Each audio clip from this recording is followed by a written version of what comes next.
तो एक सवाल है आप सबसे, अगर पहाड़ इतने खूबसूरत है तो लोग पहाड़ छोड़ के क्यों जा रहे हैं? तो ये कहानी सिर्फ मेरी नहीं, ये कहानी हर उस घर की है जहाँ दरवाजे पे ताला लटका है और अंदर सिर्फ यादें रह गई हैं। तो पहाड़ सिर्फ एक जगह नहीं है, ये जीने का एक तरीका है।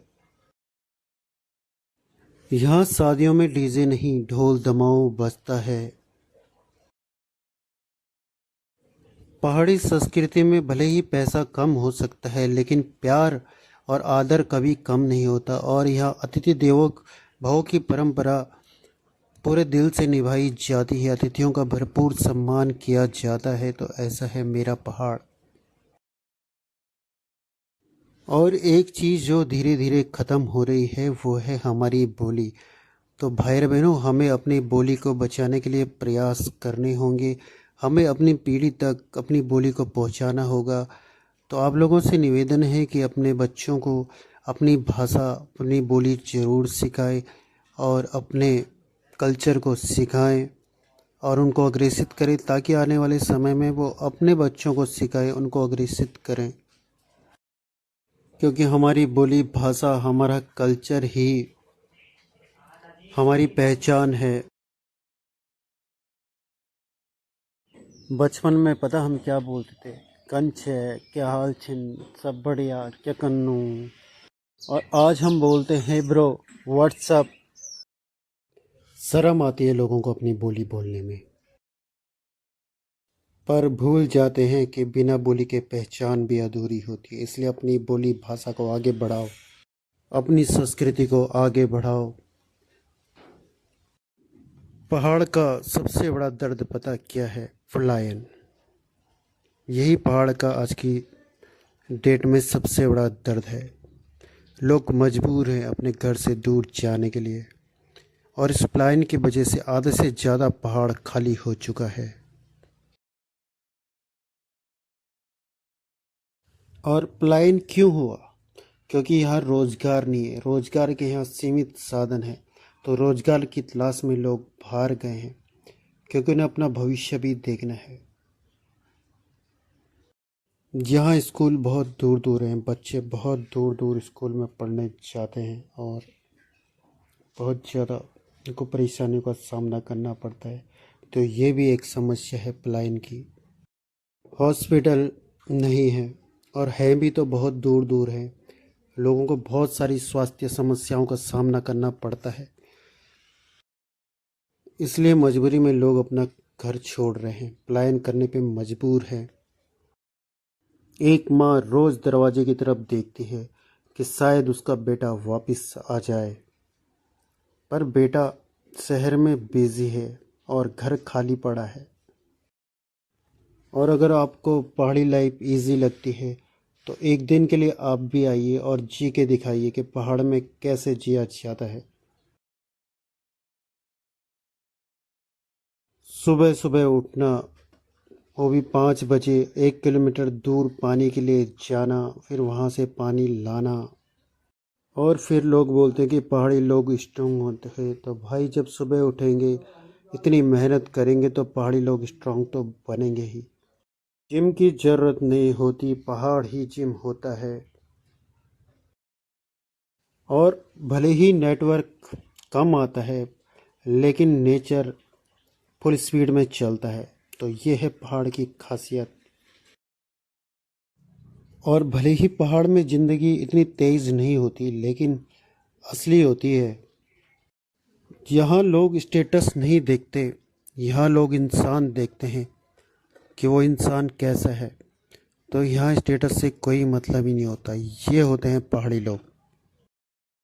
भाई, शहर में लोग पूछते हैं कि कितना कमाता है, और हमारे पहाड़ में लोग पूछते हैं कि खाना खाया कि नहीं खाया। शादियों में भले ही यहाँ डीजे का बेस नहीं होता, लेकिन ढोल दमाव की धड़कन होती है, और वही है असली पहाड़ी संस्कृति। गांव में जब शादियां होती हैं तो लोग एक दूसरे से कंधा मिलाकर सहयोग करते हैं, जब तक शादी संपन्न नहीं हो जाती। तो ऐसा होता है, हमारे पहाड़ में बहुत ज़्यादा भाईचारा होता है। सब एक दूसरे की सहायता करते हैं। पर कहीं ना कहीं पलायन का असर इन चीज़ों पर भी पड़ा है, क्योंकि अब गांव में लोग हैं ही नहीं, तो एक दूसरे की सहायता कहाँ से करेंगे। लगभग आधे गांव खाली हो चुके हैं।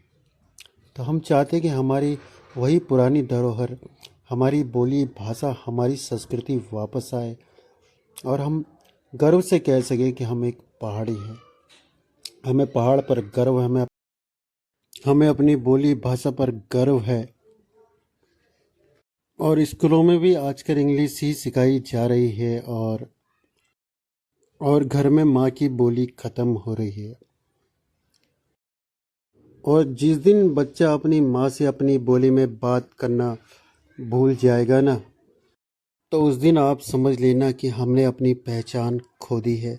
तो इसलिए अपने बच्चों को अपनी बोली भाषा ज़रूर सिखाएं। और कुछ लोगों को इंग्लिश बोलने में शर्म नहीं आती, लेकिन अपनी भाषा बोलने में शर्म आती है। वह रे दुनिया। सोचो, अगर हमने अभी से प्रयास नहीं करे तो पहाड़ में एक दिन ऐसा भी आएगा, न अपनी बोली होगी, न अपनी भाषा होगी, और केवल टूटे हुए घर होंगे। तो इसलिए हम सबको प्रयास करना पड़ेगा, हमें आगे आना पड़ेगा। और अब आप देख रही है गांव में ताले ज़्यादा और लोग कम हो गए हैं।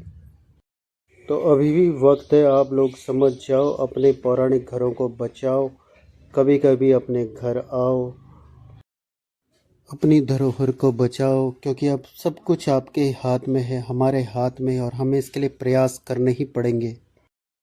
अभी भी वक्त है, वरना बहुत देर हो जाएगी। और भले ही तुम शहर में हो, लेकिन अपनी पहचान को मत भूलना। अपनी बोली, अपनी संस्कृति को जीते रहो।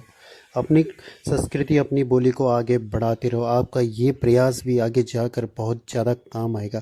तो इसके लिए आप ज़रूर से प्रयास कीजिए।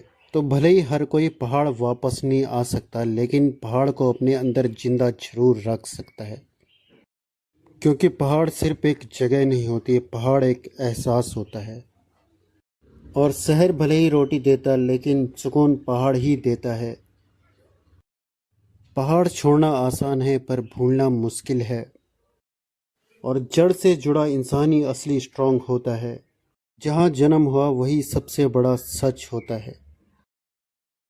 तो अभी भी वक्त है, अपनी बोली को बचाओ, अपनी संस्कृति को बचाओ, अपनी भाषा को बचाओ, अपनी संस्कृति को जियो। मेरी आपसे यही गुजारिश है। तो भले ही हर कोई पहाड़ वापस नहीं आ सकता, लेकिन पहाड़ को अपने अंदर जिंदा जरूर रख सकता है। और इस एहसास को आपको अपने अंदर जगाए रखना होगा। अगर आज का ब्लॉग आपको अच्छा लगा हो तो ब्लॉग को ढेर सारा प्यार दीजिएगा, ढेर सारा आशीर्वाद दीजिएगा, लाइक कीजिएगा, शेयर कीजिएगा और सब्सक्राइब जरूर कीजिएगा पहाड़ी लॉजिक इंडिया।